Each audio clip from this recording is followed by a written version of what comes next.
संस्कार भारत मिलित आनुकूल्य एवं संस्कृति मंत्रालय भारत सरकार आर्थिक सहयोग रे बिरसा मुंडांकर सार्धशती दिवस आम 25, 26, 27 सिमनबाड़ी दारिंगबाड़ी ठारे पालन करुचु एवं प्रथम दिन आम रखीचु आलोचना चक्र।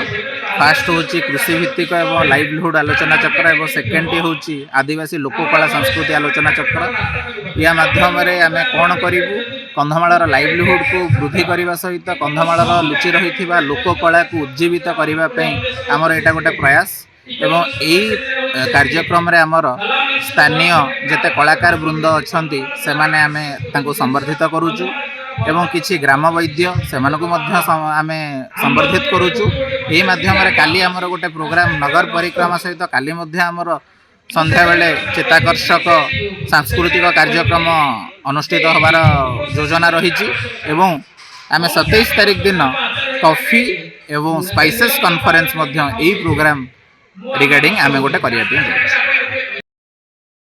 हाँ आम से बहुत खुशी ये स्वास्थ्य शिविर अनुष्ठित होती जहाँकि गरीब लोक मैंने आम जापर नु कि ये स्वास्थ्य सेवा पाई पार नु। आज हाईटेक तरफ रंजित भाई तरफ ये स्वास्थ्य शिविर अनुष्ठित होती आम मैंने बहुत खुशी जे आम ग्रामांचल लोक मैंने विभिन्न प्रकार स्वास्थ्य सेवा पाई पारे से कृतज्ञता जनाऊँ।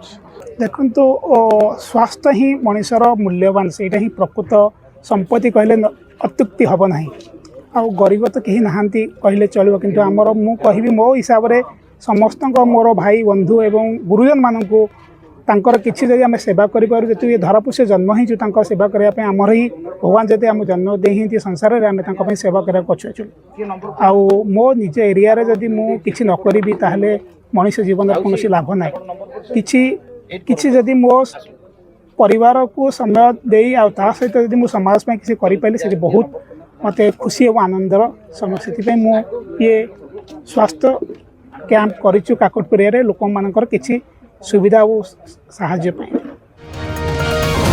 फुटबॉल एकेडमी बंद करिया पई कोनसी लिखित ऑर्डर सरकार देई ना किंतु संवाद पत्र जरिए हम जानिलु जे सामूहिक भाव को बंद कराई। ये एकेडमी रे केवल झियो पिला नु पो पिला झियो पिला समस्त प्रशिक्षण नेबे। किछि लोक अभियोग करछन जे एटा हेले अन्य खेल एटी हेई परिबो से बोधे जानी ना योजना कि प्रकार ना ना एस्टिमेट देखी ना जदि देखी कौन भिन्न उद्देश्य से अभियोग कर फुटबॉल प्रशिक्षण सांगे सांगे क्रिकेट प्रैक्टिस व्यवस्था कराई अन्य गेम पड़िया छड़ा है फ्यूचर डेवलपमेंट फ्यूचर प्लानिंग सबू खेल हो पार।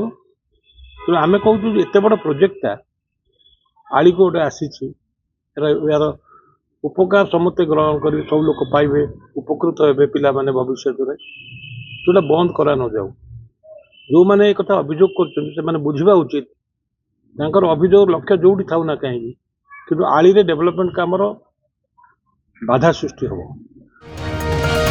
देखु विगत 9 वर्ष धरी ये कार्यक्रम प्रति वर्ष यही सालेपुर अंचल अनेक अंचल रायसुणा केतले हुए केतले सालेपुर करा जाए।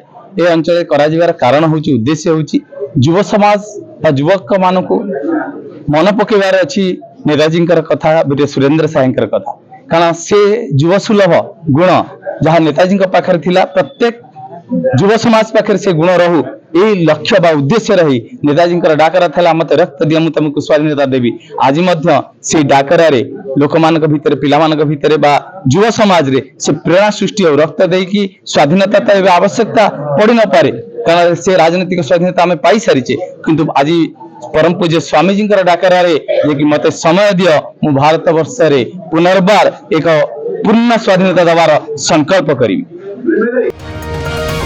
आज वार्षिक क्रीड़ा उत्सवर शेष दिन थिला जहाँकि सफलता सहित समाप्त होईछि। एथिପାଇଁ ସମସ୍ତଙ୍କୁ समस्त शिक्षा कर्मचारी माननकु शिक्षक माननकु शिक्षक माननकु धन्यवाद जणाउछि। सहित सांबादिक भाई माननकु जो माने आछन ताको मध्ये धन्यवाद जणाउछि। 3 दिन धरि चलथिला आज लास्ट दिन थिला। एथि प्रसन्न राउत सर थिले मुख्य अतिथि एवं बांछनिधि प्रधान थिले हमर सम्मानित अतिथि करे आ अवसर प्राप्त प्रधान शिक्षक थिले अन्य अवसर प्राप्त शिक्षक माने मध्ये थिले। ଛାତ୍ରଛାତ୍ରୀମାନଙ୍କୁ ବାର୍ତ୍ତା ରଖିବି ଯେ ପାଠପଢ଼ା ସହିତ ଯେଉଁ ଏକ୍ସଟ୍ରା କରିକୁଲାର ଆକ୍ଟିଭିଟି ହେଉଛି ସେଥିପ୍ରତି କେମିତି ଧ୍ୟାନ ଦିଅନ୍ତୁ, ସମସ୍ତେ ଭଲ କରନ୍ତୁ। ଏଥର ବାର୍ଷିକ ହାଇସ୍କୁଲ ସାର୍ଟିଫିକେଟ୍ ପରୀକ୍ଷାରେ ଆମ ସ୍କୁଲର ନାମ ଯେମିତି ଆସୁ, ଯେମିତି ସଫଳତା ଅର୍ଜନ କରନ୍ତୁ ସମସ୍ତେ।